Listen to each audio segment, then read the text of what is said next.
Hi, hello mga Kasuki Labs! Styro lettering for today's video mga Kasuki Labs.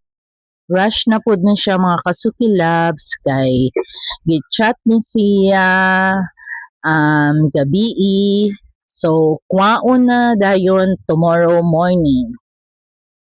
And then, bilar na pod amo ang daddy youths. Pero taod-taod na jud ni siya na video. Then now ra jud nato i-upload mga Kasuki Labs kay medyo busy pa jud ta diring dapita. Regular size ni siya and then purple with black lid. And only glitters.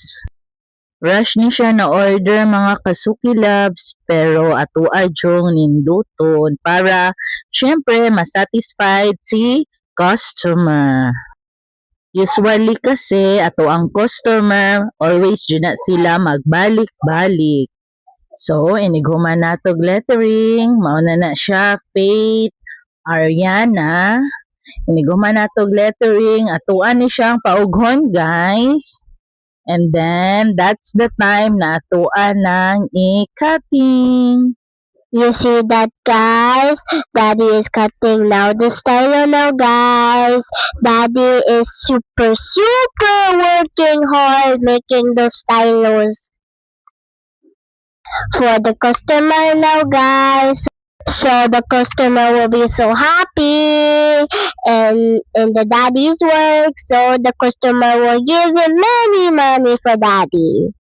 You see that, guys? Daddy put so many glitters because glitters are shiny and so beautiful. I hope the customer will like this now, guys. Guys, always remember, don't forget to subscribe our channel, guys. And then, bye!